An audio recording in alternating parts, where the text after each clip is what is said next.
6 years ago, Peter and Lynette Odor met on Facebook. Most advised Peter not to marry Lynette because of her condition, but against all odds, the couple got married recently in their beautiful wedding. I, Lynette, first, as I lift this ring. On this episode of My Story, we caught up with them in their beautiful home in Eldoret to find out more about their selfless and inspirational love. So nilimwambia tu story zote, then wakati alisikia akanambia, my brother, you are joking. You are joking. Pengine ni last ndio inakusukuma. Iwezekani because mtu kama wewe ukimuoa aweze kukusaidia, she can't cook, she can't do anything. So nikaenda tukaketi kwa nyumba. Nikampiga story yangu, nikamwonyesha picha ya msichana kwa simu, akaziona zote. Then Kenya aliniambia, ilinishtua, akanambia, Peter, you have been faithful to God. Because you have been faithful to God, God cannot reward you. Because Mungu hawezi taka maisha ndoa ikaile maisha mzigo. Yes, nilikuwa nasema saa mambo na kumbeba, kutoa ile kiti, kurudisha. So to him aliona kama ni mzigo. So akanambia Mungu hawezi akakureward in this manner. Alikwambia hivyo? Aliniambia hivyo. Mungu hawezi akakureward kwa this manner.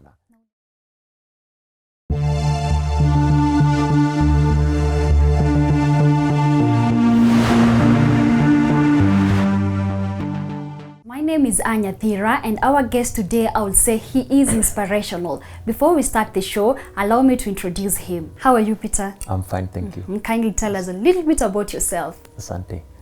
I'm Peter Odor from Homa Bay, my hometown. I'm 31 years old now. Now I can say that I'm a husband, married to my beautiful wife called Lynette Kagasa. Yes. And you know, Peter, the moment we landed here, you told me that you're still in your honeymoon. Yes. How is it so far? Okay, my honeymoon, I can say we are enjoying. We are enjoying our honeymoon, and I believe by the end of next week, we'll be done with it. But it is awesome, it is nice. Okay, awesome. Yes. So let's go back to how it all started, because now it's the beginning of your story. Yeah. How did you meet your wife, Lynette?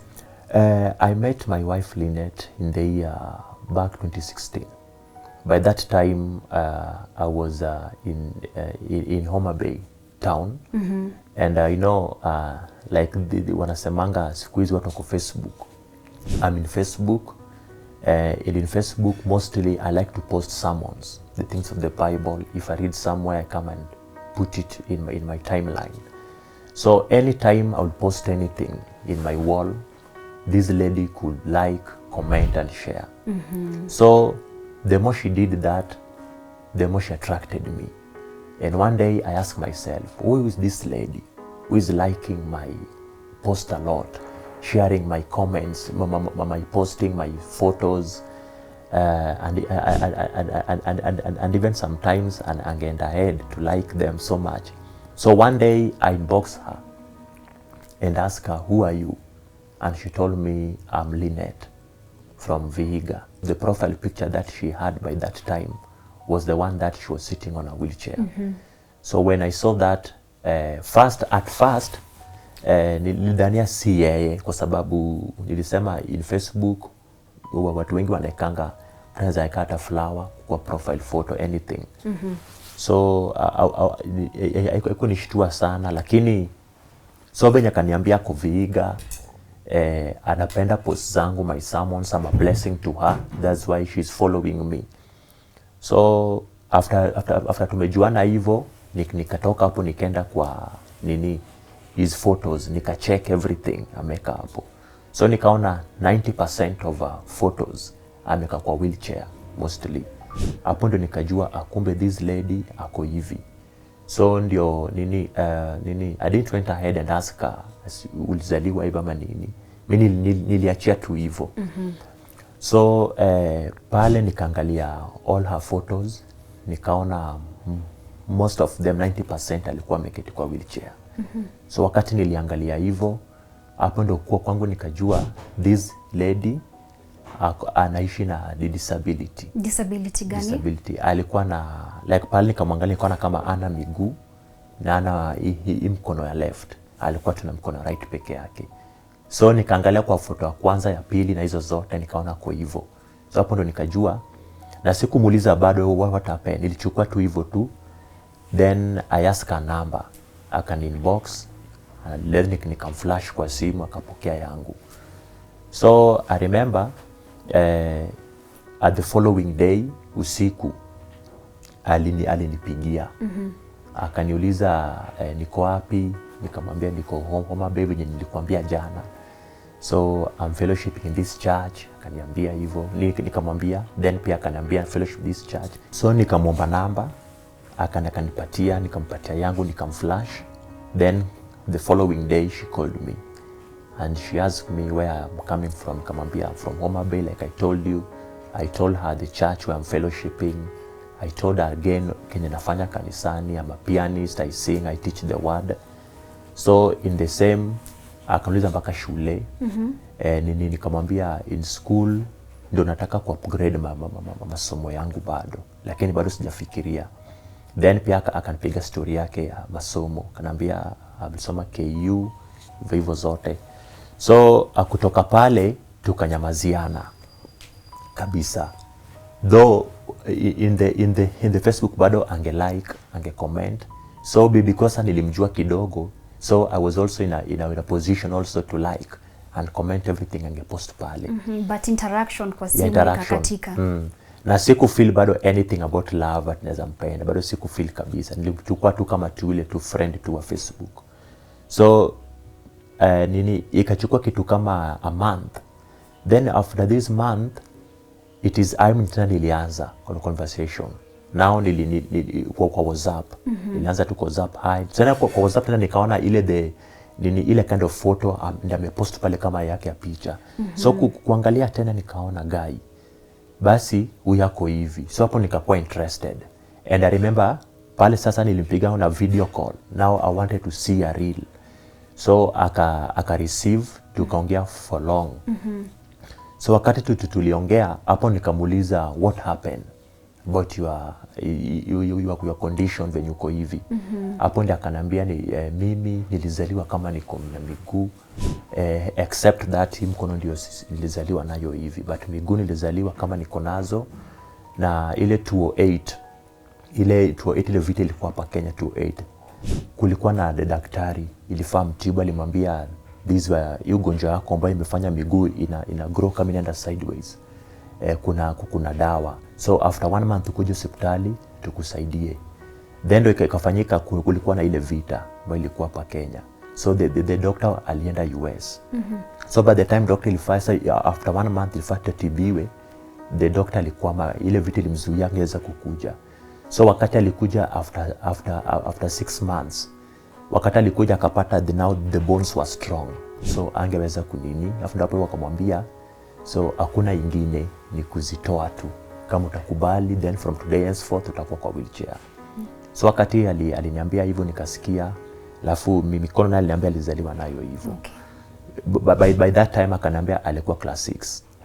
So yokitu tena nikasikia kama imeniguza pia, kwa sababu at one time uko na miguu then over suddenly unaambiwa wazitoe.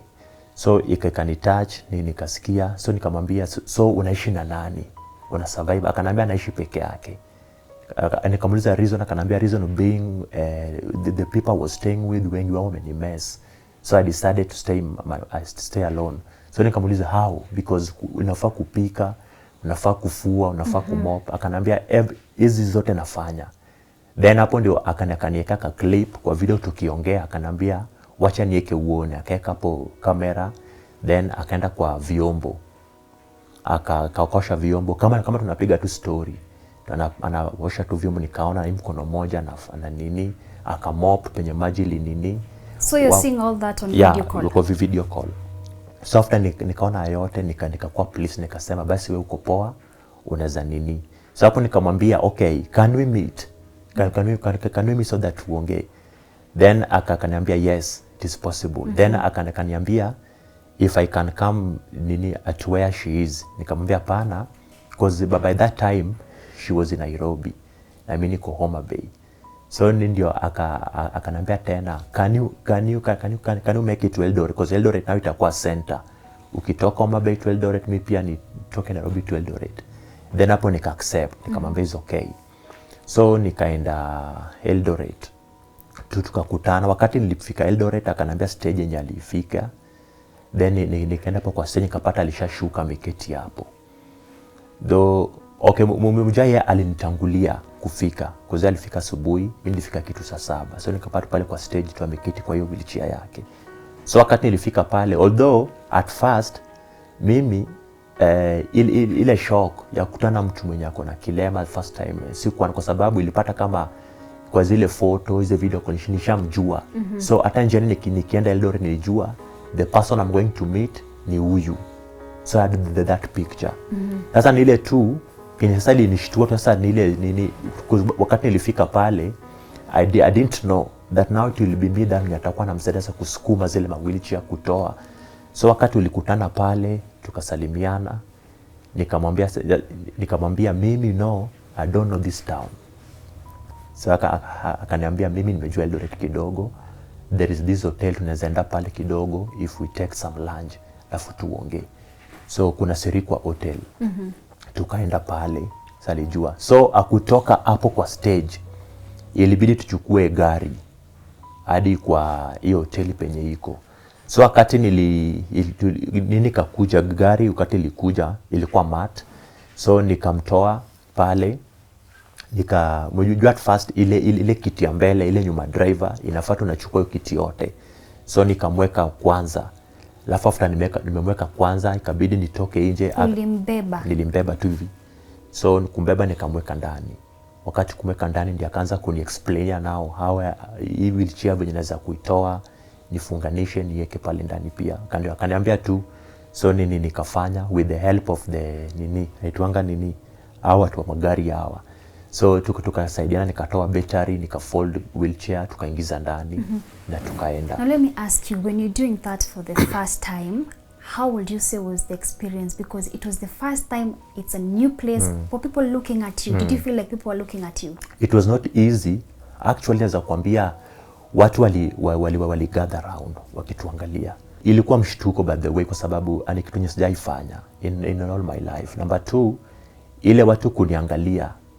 So kwa hata nilijua tu sasa all the attention iko kwangu because ya venye yako. So kuna kitu ikanikuja kwa kile nikasema, and this is the person mwenye nikitoka hapo penye tunaenda kula hiyo lunch, I'm going to propose to her. That's what is my mind now.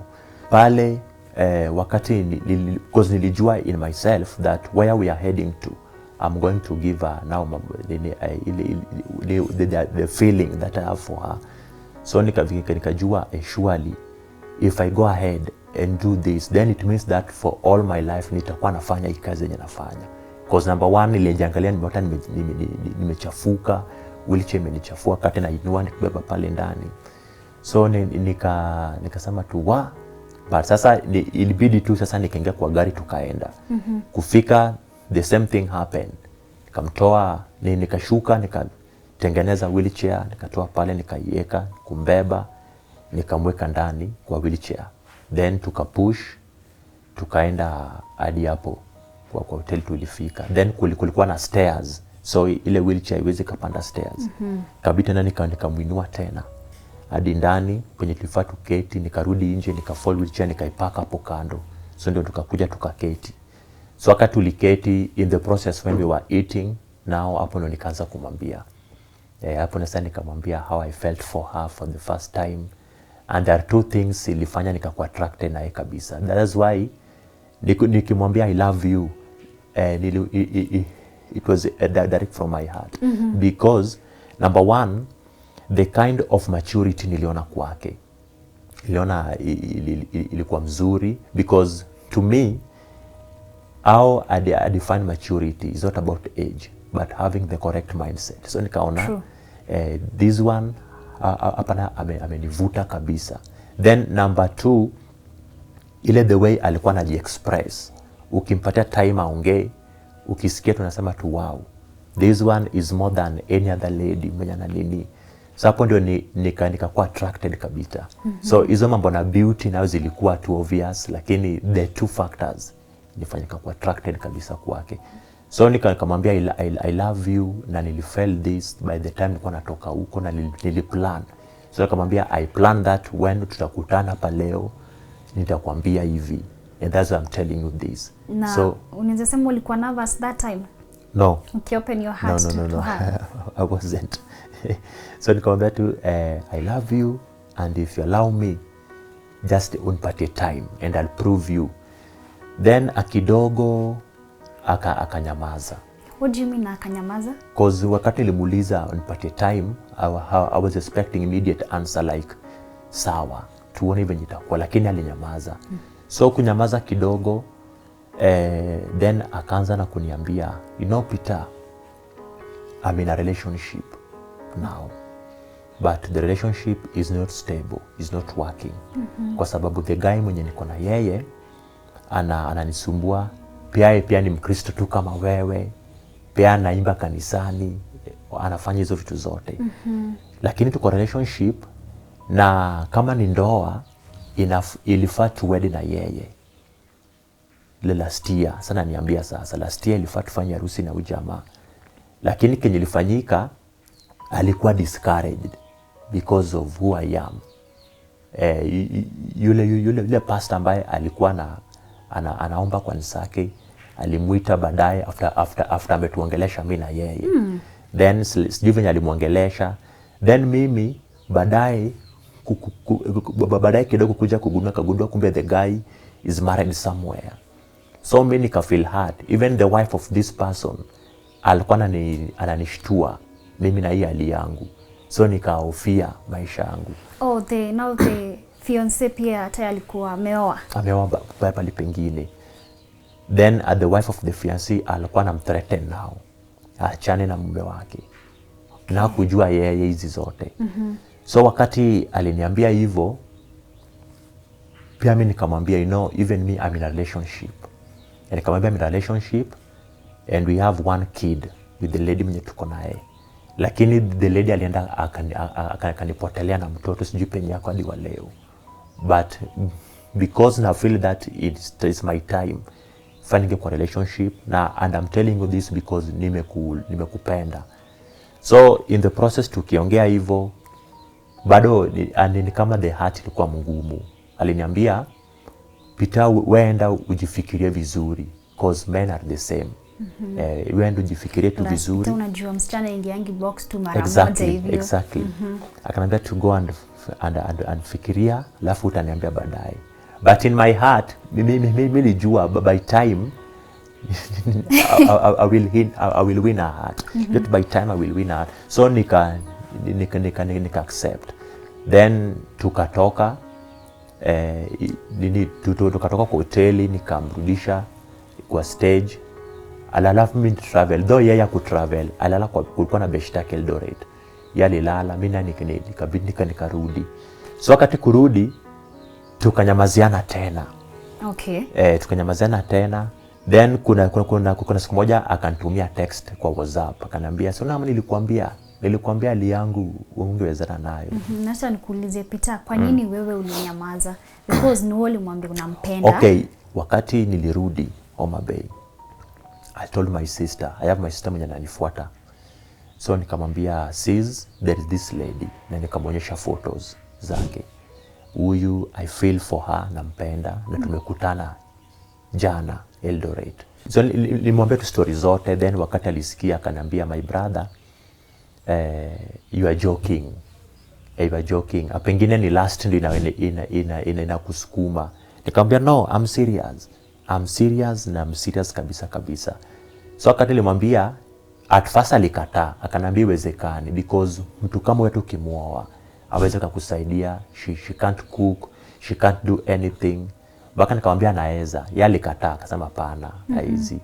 So akaniambia, my brother, inaye uwezi kabisa. So kutoka kwa sister yangu, the friends also wakaniambia the same thing my sister told me. So mimi that's happened nika feel in my heart ya kwamba kenye watu wengi wanakataa pengine ni ukweli. So wacha ninyamaze. So my reason of kunyamaza ilikuwa ya kwamba I feel, because I feel myself the best way to walk out from her ni kunyamaza. Then atachoka tu, tajua tu jamaa alitoka hivyo. So a time came, then hii mawazo kanikujia tu. I was going through the photos again, hizo machats tumechat. Then nikasema pana, Lynette, I love you. Now I was telling myself, I love you and I'm ready. I'm ready for this. Then tomorrow morning, ilifaa nikuje Eldoret ku apply for some shule. Remember nikikwambia pale I was thinking of upgrading my studies. Yeah, I remember. So nikaangalia the best university nilikuwa na kwangu ni UOE, University of Eldoret. So wakati niliapply online, wakaniambia 2021 admission yako will be valid kuje. So nikamwambia I'm moving to to LD soon. Then pia kanambia even mimi next month my team pia nafanya kazi wamenitransfer naenda Eldoret. Hapo sasa nikajua bas, now this is God. Fate is bringing you together. So nikasema this is God now. So wakati ilifika na sasa this year to 2021 mwaka yake kianza hapo, then nikakuja Eldoret for admission. So wakati nilikuwa university kufanya admission, nikampigia simu nikamwambia saizi as I'm talking to you I'm in Eldoret, University of Eldoret. Akanambia I'm also in Eldoret. I'm staying here now, nishapata nyumba. I'm staying with my sister and my brother. Nikamwambia wow. So nikamuuliza place, akaniambia though I was new here, bado sisi kujua. So wakati nimwambia hivyo nikamwambia where utakuwa unaenda church in Eldoret, that's the place I'll be going. Because number one, mimi nikuja Eldoret, and mimi is like I'm a visitor in this town. So we'll be worshiping, tutakuwa tunaenda pale. So ikakawa kwamba every Sunday morning nakuja namchukua kwa nyumba nampeleka church, tunaenda na yeye. So hapo ndo a time nikamwambia tuende kwa pastor, tumwambie story yetu. Because now I wanted to prove her that I'm serious and I'm not like other men when wamekuja wakamdanganya, wakamhurt. So tukaenda kwa pastor, tukaambia pastor story yetu, pastor akakubali, pastor akatuombea kwa madhabahu, alafu akadeclare that Peter and Lynette they are now in courtship. And by September 4th watakuwa wanafanya harusi yao. So watu wakashangilia, lakini after some time the same church penye tulikuwa ukaanza kuna zile vita tu. Vita aina gani? Yani like some ladies wanatuma kwa Lynette kama sijui, anamwambia pastor amesema achana na hii marriage. This marriage pastor amesema it will not work. Mimi pia there's some brothers wananitumia wananiambia pastor amesema achana na hii marriage, haita work. So sisi ndio sasa tukaketi chini na tukipiga sana, naambia nani alitumwa kwangu, pia namwambia nani pia alitumwa kwangu. So tunashanga so tukasema if these are the same people we are expecting to support us and also to be in the committee to fight you, then inamaanisha hapa kutakuwa na vita. So venye vita ilianza mingi, so hapo ndo tukasema pana, wacha to seek another church. So tulikaa home kama tuende church for two Sundays, hatukwenda church. Then there is a pastor mwenye alikuwa pia rafiki ya Lynette. Sasa alikuja hadi kwake kwa nyumba, akamuulizia, then akanipigia simu akanambia pastor nani anataka kuona kesho kuja. Kesho nikakuja tukutana na pastor kwa nyumba yake, tukaongea. Pastor akatuambia nimeanza kanisa, kujeni to fellowship kama kuna mali iko sipo kwa nyumba. Then the following Sunday tukaenda kwa huyo pastor. Now this person ndio pia by the grace of God alikuwa our best man wakati tukifanya harusi. So tukaanza pale, yeye alikubali kutusupport though the church ilikuwa changa inaanza. Yes. Okay, there's this bit we talked about over the phone where you were saying about your pastor telling you that God will not bless you with such a woman. Can you explain that afadhali? You know, this pastor I was nimekaa naye kama niko form 4. So alafu pia pale kwa church yake I was a minister, I was a keyboardist, I was a singer. So niliishi tu nao, watu walinijua.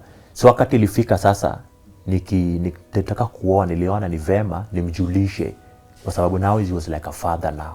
Kwa sababu hata nimjulishe maybe anaweza kuniruhusu pia nikafanye venue katika huko, naona. So wakati nilimwambia in fact nilimwita dad, Mungu amenifungulia milango, nimepata msichana tunataka nimuoe kwa hivi na hivi. Then akanambia hatuwezi ongea kwa simu, kuja. Nikaenda. Ilikuwa May, the month of May now.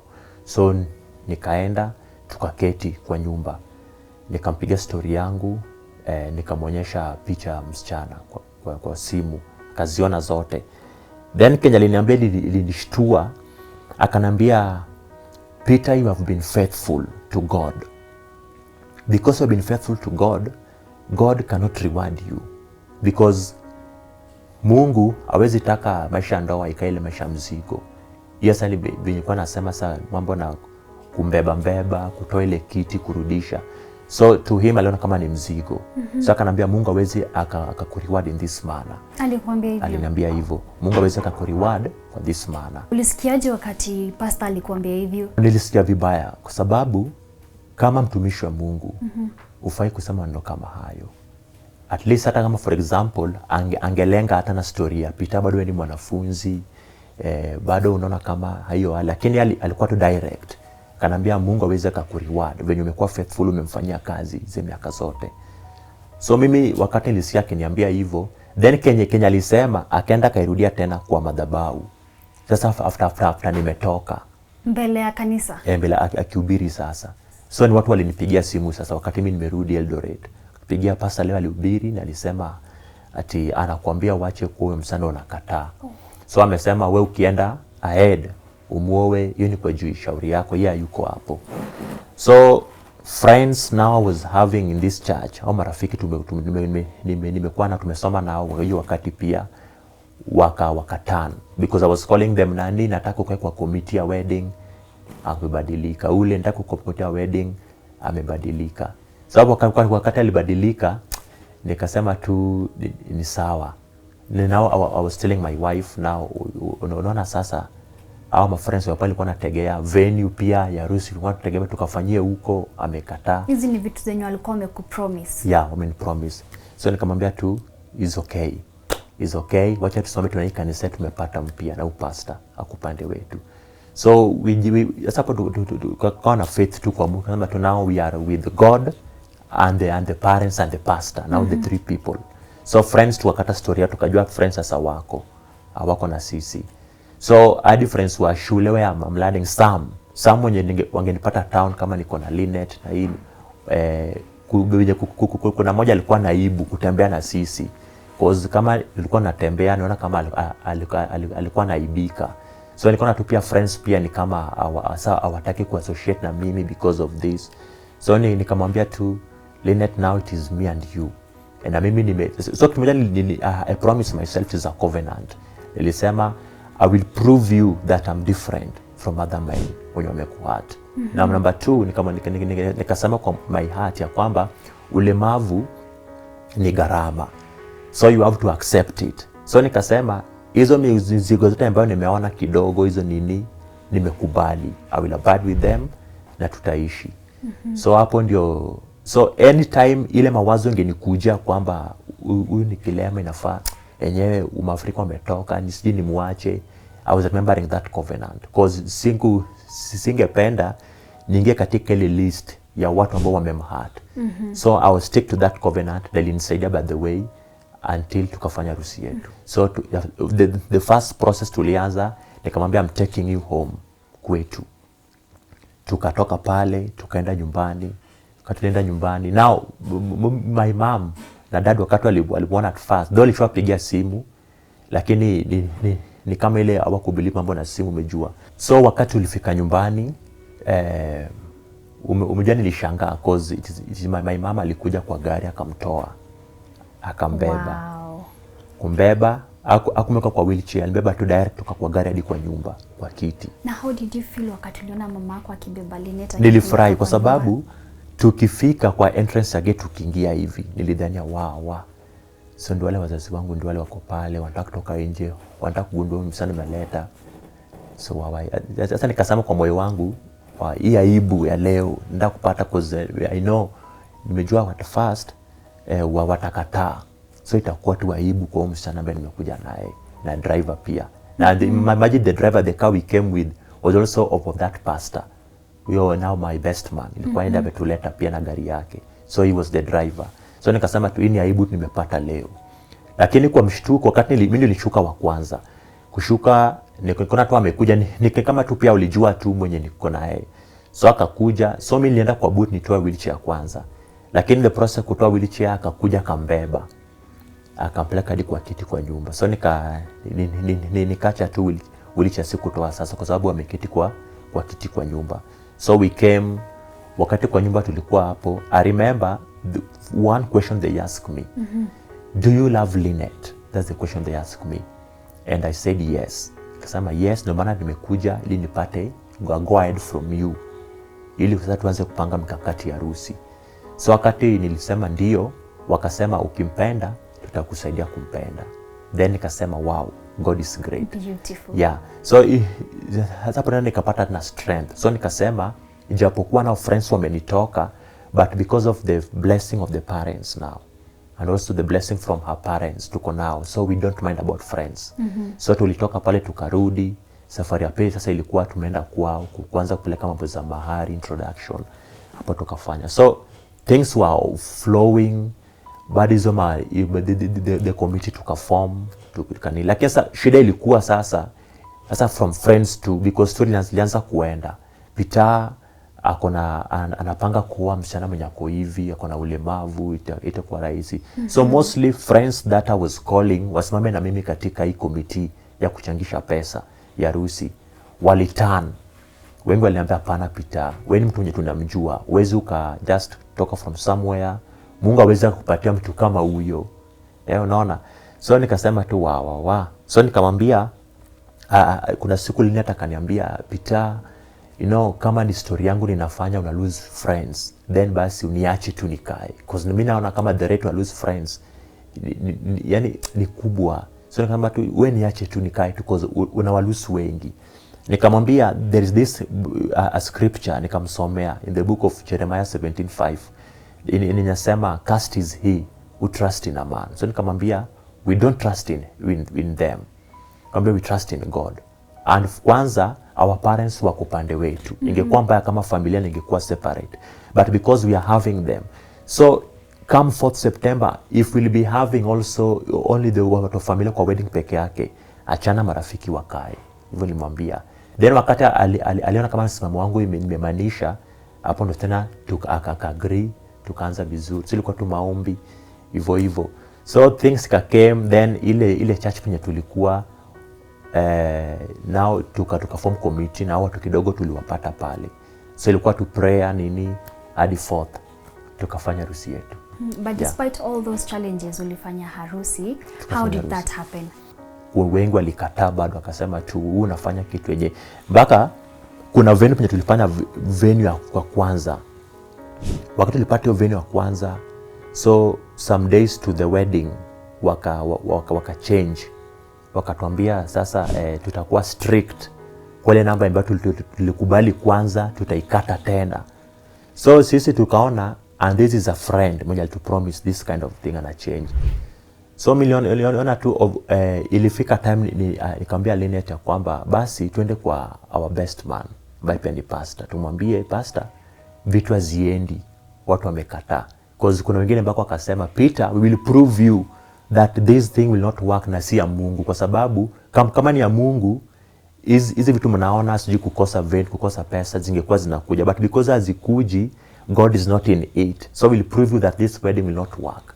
So wakati sisi tukisikia hivyo tukaenda kwa pastor kumwambia pastor umejua vitu haziendi hivi na hivi. So sisi we are just requesting tukuje church one Sunday utuombe alafu tuanze kuishi from that time. Pastor akatambia pana, harusi itafanyika, nyie keni tu imani itafanyika. So wakati tulikuja pana Lynette we hold on that faith ya kwamba this faith is what now will make us succeed in this day. So ma pressures zilikuwa mingi, ndio mpaka inafika mahali unajipata tu unataka utoke katika relationship, lakini unasema tu hapana, the covenant and faith. And I remember us talking about a day to the wedding and how stressed you were. Can you tell us more about that? Okay, I remember on Friday. On Friday kulikuwa na ma pressures sana, kwa sababu unaangalia ile budget yenye mulieka. Budget yetu ilikuwa 350,000 tulieka budget ya wedding, lakini by third what we are having in the account by that time ni 157,000. So kuna ile deco wanataka pesa, kuna watu wanapika wanataka pesa, watu wa gari wanataka pesa, mtu wa vyombo anataka pesa, everyone. So tunashangaa nini tafanyika hapa. So the committee pia enye tulikuwa na accept itasimama na sisi pia, kuna wengine pia bado waja pledge their redeem their pledges. So hii pressure sasa ilikuwa ya kwamba imefika third usiku saa 1. Now the grooms, the brides wameshafika town. Few hours to the wedding. Yeah. So wamefika pale, and the same day I was having exam from 6 p.m. to 7. So nimeshafanya exam, nimerudi kufika kanisani na kukutana ma grooms, brides wanafanya practice, wana match. Lakini mimi nafanya practice nao, lakini my mind iko tu wow, itafanyikaje? Ule jamaa wa catering ameshapiga simu anataka 70,000. Ule jamaa wa deco anataka deposit. Gari za kesho bado zipatikana, tutafanya nini? So hadi usiku wa 8 I was ferrying these grooms penye wanalala. Kuna gari nilipewa nitumie. So hadi usiku wa 8 I was driving them, nikuwapeleka penye wanalala, the grooms and the brides. So in the process mimi nikiendesha gari, niliendesha a lot of pressures. Kwa kichwa niko tu hawa, itakuwaje? Itakuwaje kesho na imefika? Because now even the chairman is calling you kwa committee. Anakuambia, Peter, kuna familia ya Linet inafaa toke nyumbani kesho, na wamesema wanakuja na basi. Kama kuna hiyo kesho hawakuji. So kwa kile pia nasema this familia kama hawajakuja, harusi itakuwa ya nani sasa? So a lot of pressures, but nilisema tu Mungu, nikamwambia tu Mungu tu, let your will be done, because as mimi sasa siwezi kabisa. So kufika asubuhi hapo sasa ndio tukaanza kushangaa. Wakati wakuja wakanipika kwa nyumba na the grooms, tukatoka. Kufika pale sasa penye ilifanya tukutane ndio tutoke, wafanye madeko tutoke hapa. Hapo nikashtukia, naona Prado na bibi harusi. Prado imetoka wapi? Naona magari more than 7 cars. Imetoka wapi? So nikaanza then akupiga simu na naambiwa ati mtu wa deco chakula zimeshanunuliwa sijui nini. Nikasema tu wow, this is God. Nikasema tu ni Mungu. Now actually we saw God that day. Tukitoka sasa ile msafara barabarani. So watu walijua, kwa sababu nakumbuka tukitembea town, Linet alijulikana. Linet mtu mwenye ongena na stage hata wa leo. Au watu wenye gari wanakuambia tu hapana, huyu msichana wetu mimi ndo nambeba leo. So alijulikana. So watu walijua tu ni harusi ya msichana wetu. So watu wengi walitufuata. Na ile intention ya watu ilikuwa tu kuona itakuwaje. Hii ni harusi ya mtu ambaye ako na ulemavu, ule ambaye hana ulemavu, itakuwaje? So kufika pale tukapata watu wako wengi against our expectation, because sisi hatukutarajia. So kufika pale tukaona wengi wamejileta kuona harusi itakuwaje. So by the way ilikuwa mzuri tu. Nasema tu nini, apart from also the pressures from the parents. My parents called the pressure kwa sababu wanasema Homa Bay ni mbali, we are going back, na imefika saa 8. Bado tuko hapa, hatujenda reception. So sisi tutawawacha hata before tufike kwa reception. So ile pressure pia zilikuwa hapo. Lakini by the grace of God I can say our day ilikuwa mzuri. Wale guests wetu invite, friends from workplace where I'm working came, friends from where Linet is working they came, friends from the school came. So nazasema tuliona Mungu. Tuliona Mungu. And when you saw Linet in that beautiful white dress seated on that wheelchair approaching you, how were you feeling that time? You know, kuna hii mawazo nilikuwa nayo tangu nilianza kupenda Linet. wakati niliona ile video akinionyesha jinsi anaosha vyombo, na mkono mmoja anafua, anapiga deki. So mimi ningemwona hivi I was seeing Lynette as complete. Singemwona kama mtu with disability. So wakati alikuwa anaingia, sasa ilifika wakati wa harusi akiingia, ndiye aliingia wa mwisho. So wakati anakuja hivi nilimwona ameketi kile kiteka anaendesha na kuja polepole. Although sasa kuna ile mawazo kwamba mtu na ile gari ya disability, lakini ile wedding ground ilikava ile wheelchair, ungejua ungedhani tu anatembea cause ilikava ile mguu na pale mbele. Lakini nilimuona nikasema wow, leo ni siku yetu. So niliona kama anampenda. Now I saw the beauty now in her now. So wakati akakuja ingia pale ikafika mpaka wakati kwa now taking vows, tukipatiana rings. So hapo ndo kidogo umejua, nilijua tu leo kuna ile kulia itanikuja, lakini I was trying kusukuma isitoke. But nilijipata tu, umejua when feeling strong wezi ukazuia. Nilipata tu nimelia kwa sababu when I was giving her now the ring, na nikimention those words, na alafu again pia nikaona venye ananiangalia. So what made me to cry ni ile ya kwamba venye ananiangalia is like alikuwa anasema huyu jamaa anamaanisha Kenya anasema kweli ama baadaye atabadilika. So me nilifeel tu nilia kwa sababu I meant my words to her. So that's why nikashtukia tena machozi katoka na singeweza kuzuia. So nikamwambia, nikamwekea, pia akaniambia akaniwekea. Alafu ndio bishop akatuombea. So tukatoka pale tukaenda kwa from church na msafara kaenda kwa reception. Kwa reception again I was amazed. Penye tulipata venue, the owner of the school akatoa basi mzima kabeba watu wote free just hivyo, kwa ferry hadi kwa venue kwa nini.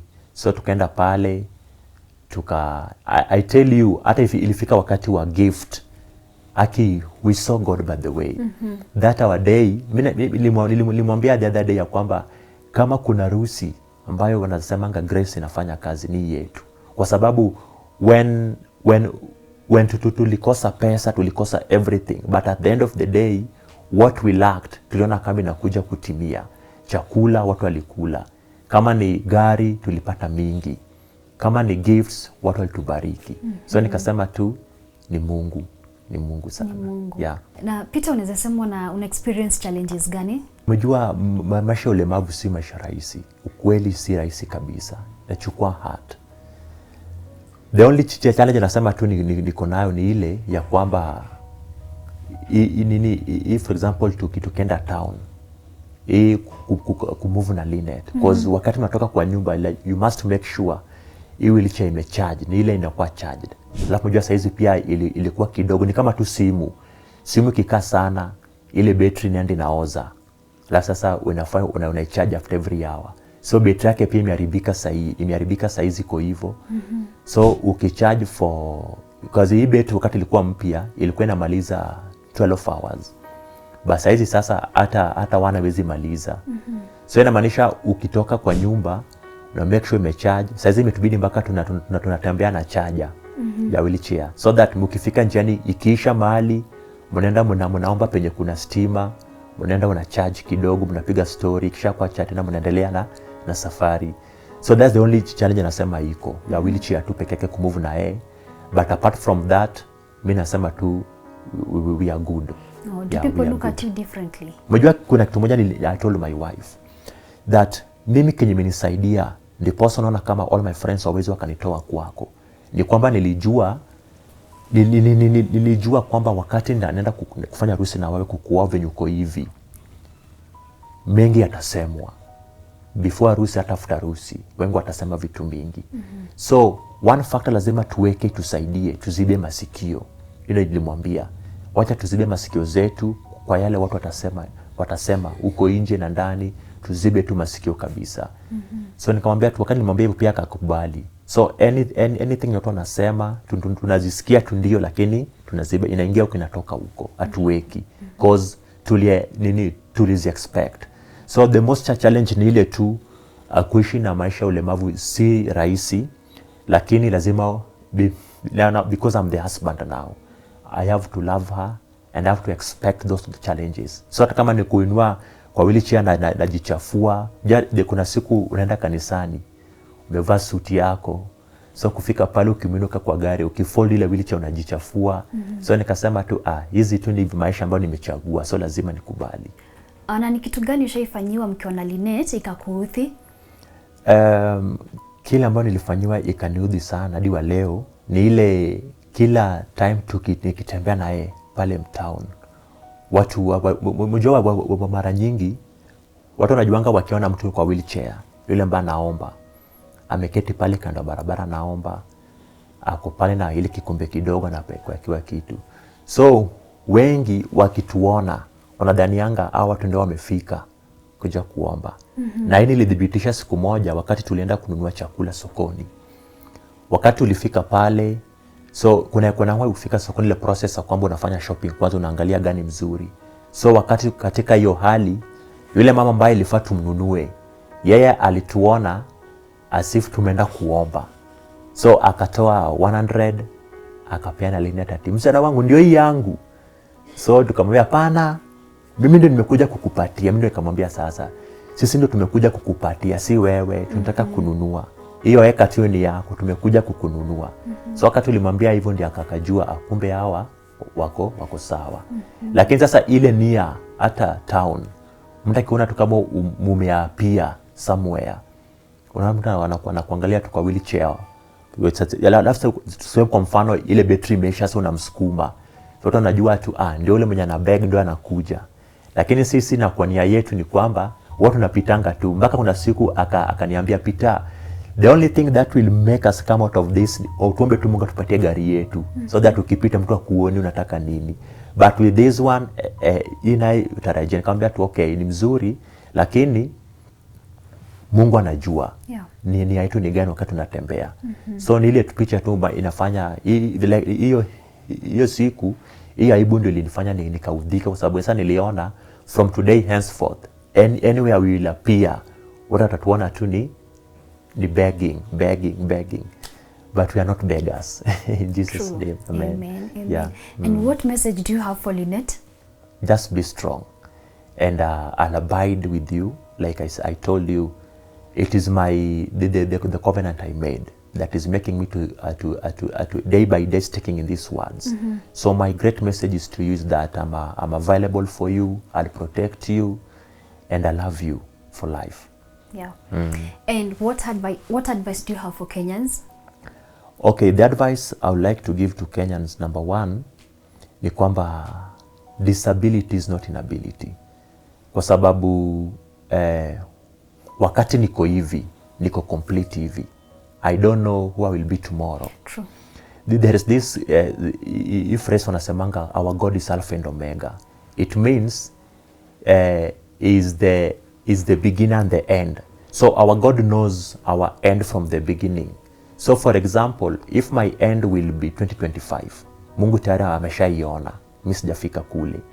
So nasema wale ambao wanafikiria yule ambaye akona kilema si mtu afai kumuoa, ujiulize swali, huyu hakuandikia Mungu barua kwamba uniumbe nikaa hivi, alijipata tu pia. The same way pia wewe ujui kesho yako, pengine ujikute uko hivyo. So we are all equal. So advice I would like to give ni kwamba love is real, and what makes love to be stable ni ile tuanga nini at the heart covenant, like nimesema. Like mimi kwa Lynette nilimwambia the covenant I'm giving you, that I will live to fulfill that covenant, is that I will never hurt you like others did. I will never walk out from you like others did. That's the covenant. So you see, anytime you have a covenant itakuwa inakusukuma day by day, inakukumbusha. Because like nimekuambia, kuna siku nilikuwa nafikiria tu when the pressures are many, pressures wa friends wananiambia umshana si wako, afai kwa hivi toka. So wakati nilikuwa nasikia yote, kenye ilikuwa inanifanya ni silence hizo pressures ni ile covenant nikikumbuka.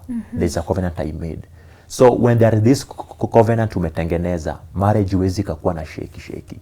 So the advice ni kwamba love is real, but it takes the heart, the covenant, to establish that love. Yes. Yeah. Beautifully said.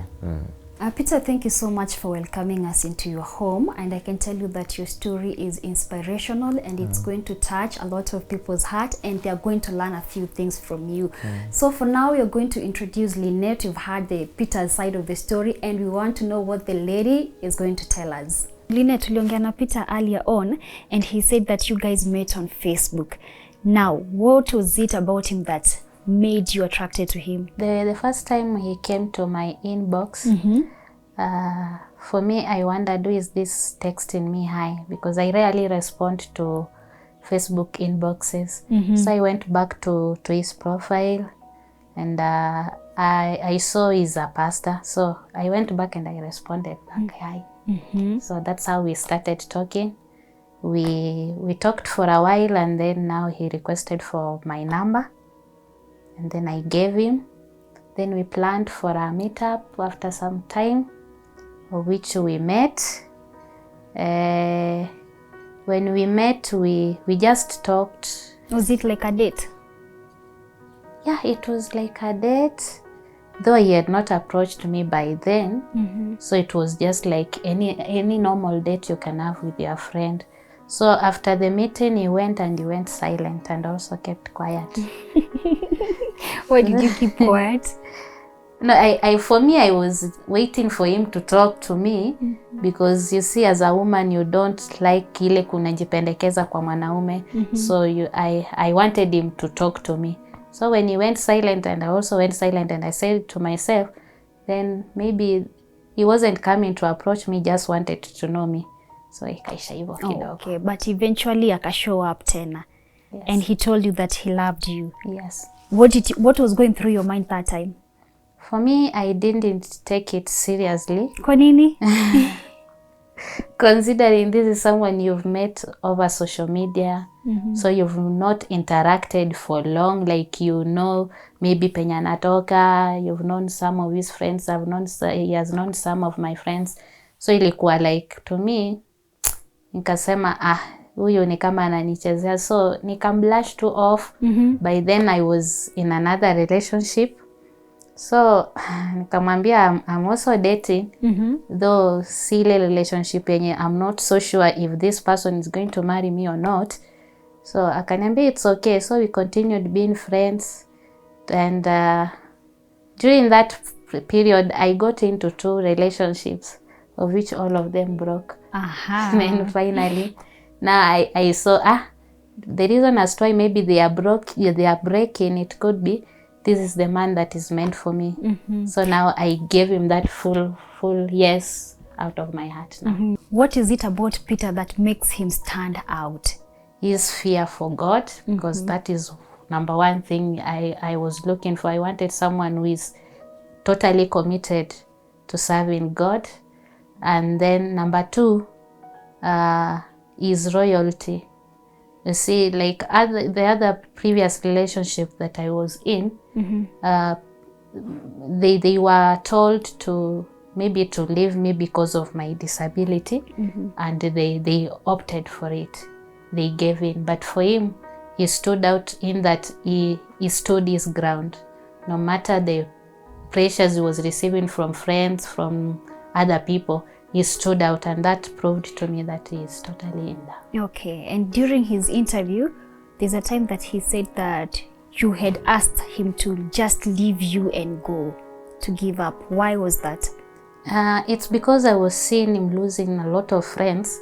You see, friendship, people build friendship through a long time process, and it doesn't make sense when he's just build up friendship with several people, and then now he's losing them all of a sudden just because of me. So for me, I was feeling he shouldn't lose his friends just because of me.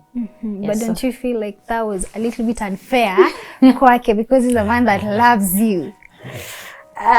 Okay, for me, by then I wasn't feeling like it was unfair, because now I was seeing the kind of stress he's in. For me, at that time, I wasn't feeling like it was unfair for him, because you have like 100 sheep, and you are losing 99 just because one, maybe it's multicolored and the others are not colored. So I was feeling he shouldn't lose the 99 because of me. Yes. But he fought for you and eventually akakupata, si ndio? Yes. And let me ask you, mkiwa hapa kwa nyumba, what are those things that he does to you that inakufanya unazidi kumpenda? The way he treats me is not like that person mwenye atanilazimisha fanya hii. When I tell him I'm not able to do this, then he takes up that responsibility of doing it. And also we do a lot of studying of the word of God together. So that one makes me feel we are together.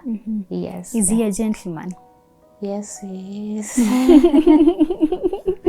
He's a gentleman. Okay. And Yes. you know, every relationship has its own challenges. What would you say are some of the challenges that now you two are experiencing? Challenges, they come, especially when it comes to agreeing on something, because you see, these are two people who've been brought up in different backgrounds, and now they are coming together to form up a family. So you'll find maybe there are things from my end we used to do at home that I feel they are okay, and for him, there are things that he feels they are not okay. So those are some of the challenges we encounter, but we always learn how to resolve them. Okay. Yes, okay. we don't allow them to like affect our relationship. Yes. And any message for your husband? He's seated next to you. What are you shying off? And I can't shy off. For him, one thing I'll tell him is I love him so much. He's the best person, or it's the best gift that I ever received in my life.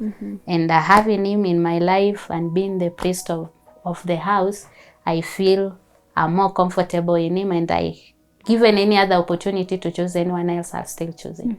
Yes. And having talked to him earlier on, I can completely say that he loves you and he treasures you. Thank you. Lynette and Peter are a perfect example that if you keep on fighting, your love will always win. Until next time, my name is Ann Nyathira.